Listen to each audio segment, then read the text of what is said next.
Hello, this is R.J. Deacon reading the Supreme Court of the United States opinion syllabus in South Dakota versus Wayfair. Certiorari to the Supreme Court of South Dakota. Argued April 17, 2018. Decided June 21, 2018. South Dakota, like many states, taxes the retail sales of goods and services in the state. Sellers are required to collect and remit the tax to the state, but if they do not, then in-state consumers are responsible for paying a use tax at the same rate.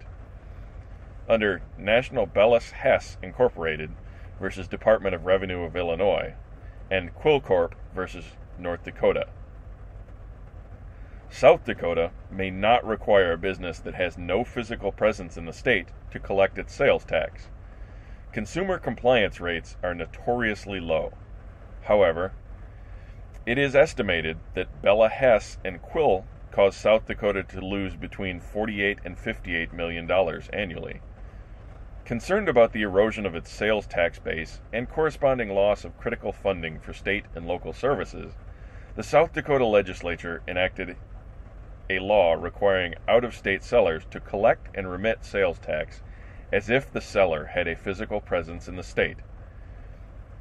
The act covers only sellers that on an annual basis deliver more than $100,000 worth of goods or services into the state, or engage in 200 or more separate transactions for the delivery of goods or services into the state.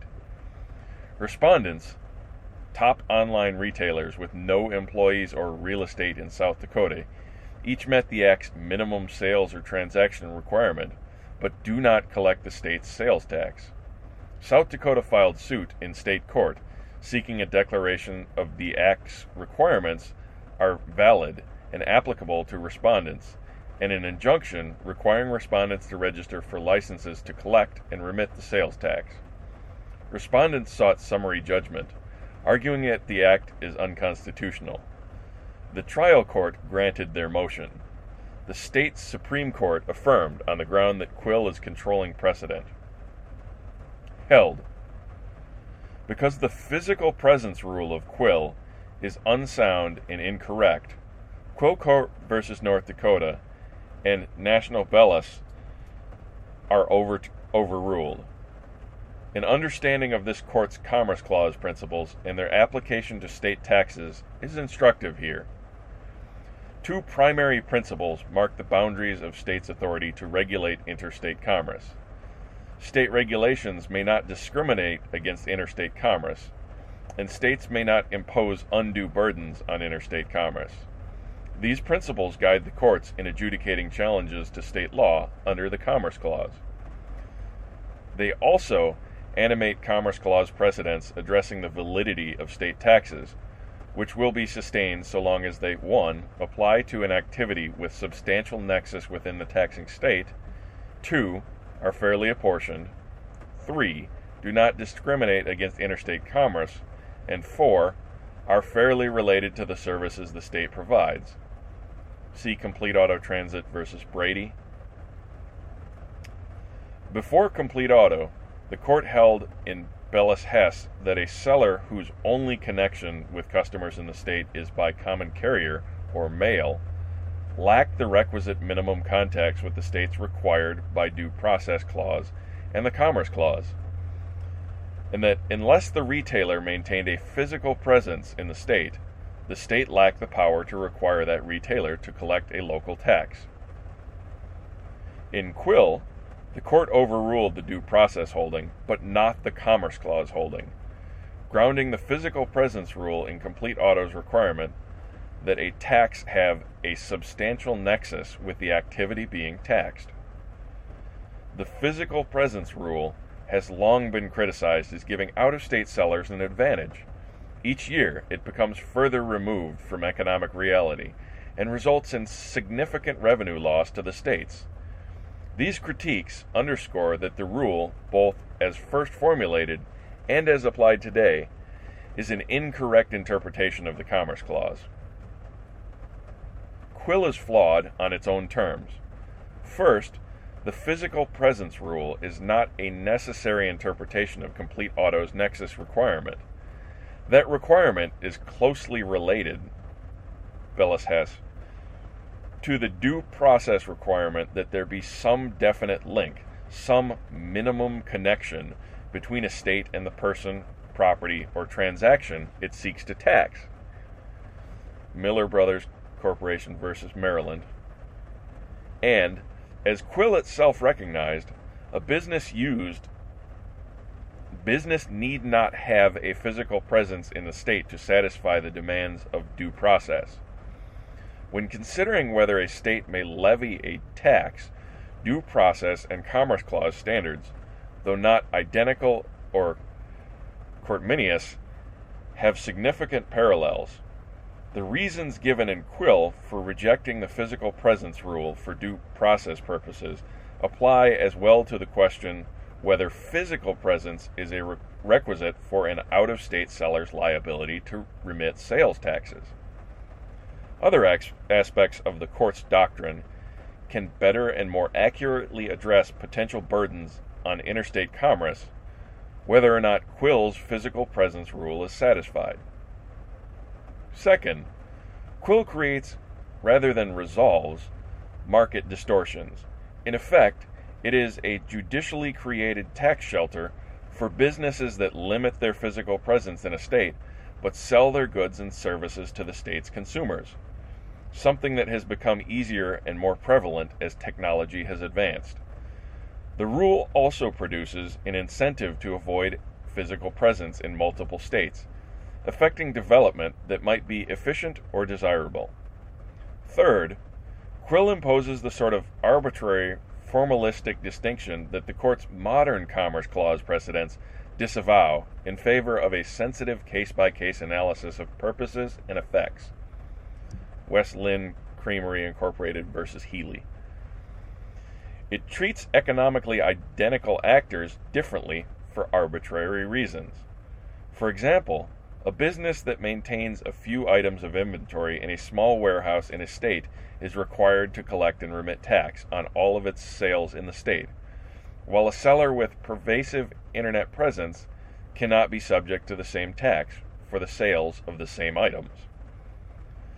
When the day-to-day functions of marketing and distribution in the modern economy are considered, it becomes evident that Quill's physical presence rule is artificial, not just at its edges, but in its entirety. Modern e-commerce does not align analytically with a test that relies on the sort of physical presence defined in Quill, and the court should not maintain a rule that ignores substantial virtual connections to the state. The physical presence rule of Bellis Hess and Quill is also an extraordinary imposition on the judiciary of states' authority to collect taxes and to perform critical public functions. 41 states, 2 territories, and the District of Columbia have asked the court to reject Quill's test. Helping respondents' customers evade a lawful tax unfairly shifts an increased share of the taxes to those consumers who buy from competitors with a physical presence in the state. It is essential to public confidence in the tax system that the court avoid creating inequitable exceptions. And it is also essential to the confidence placed in the court's Commerce Clause decisions by giving some online retailers an arbitrary advantage over their competitors who collect state sales tax. Quill's physical presence rule has limited states' ability to seek long-term prosperity and has prevented market participants from competing on an even playing field. Stare decisis can no longer support the court's prohibition of a valid exercise of states' sovereign power. If it becomes apparent that the court's Commerce Clause decisions prohibit states from exercising their lawful sovereign powers, the court should be vigilant in correcting the error.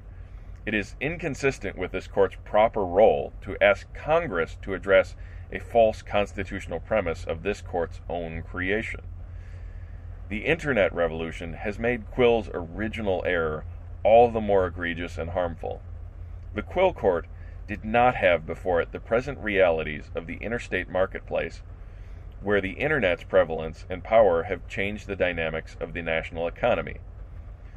The expansion of e-commerce has also increased the revenue shortfall faced by states seeking to collect their sales and use taxes, leading to the South Dakota legislature to declare an emergency. The argument, moreover, that the physical presence rule is clear and easy to apply is unsound, as attempts to apply the physical presence rule to online retail sales have proved unworkable. Because the physical presence rule, as defined by Quill, is no longer a clear or easy applicable standard, arguments for reliance based on its clarity are misplaced. Stare decisis may accommodate legitimate reliance interests, United States versus Ross, but a business is in no position to found a constitutional right on the practical opportunities for tax avoidance, Nelson versus Sears Roebuck. Startups and small businesses may benefit from the physical presence rule, but here, South Dakota affords small merchants a reasonable degree of protection. Finally, other aspects of the court's Commerce Clause doctrine can protect against any undue burden on interstate commerce. Taking into consideration the small businesses, startups, or others who engage in commerce across state lines, the potential for such issues to arise in some later case cannot justify retaining an artificial, anachronistic rule that deprives the state of vast revenues from major businesses. In the absence of Quill and Bella Hess, the first prong of the complete auto test simply asks whether the tax applies to an activity with a substantial nexus within the taxing state. Here, the nexus is clearly sufficient. The act applies only to sellers who engage in a significant quantity of business in the state, and respondents are large national companies that undoubtedly maintain an extensive virtual presence. Any remaining claims regarding the Commerce Clause's application on the absence of Quill and Bellis may be addressed in the first instance on remand. The decision is vacated and remanded. Justice Kennedy delivered the opinion for the court, in which Justices Thomas, Ginsburg, Alito, and Gorsuch joined. Justice Thomas and Gorsuch filed concurring opinions. Chief Justice Roberts filed a dissenting opinion, in which Justices Breyer, Sotomayor, and Kagan joined. Thank you for listening. If you'd like to join a discussion of this or any of the other Supreme Court decisions, please find us on Facebook at facebook.com/SCOTUSSLIP. Thank you.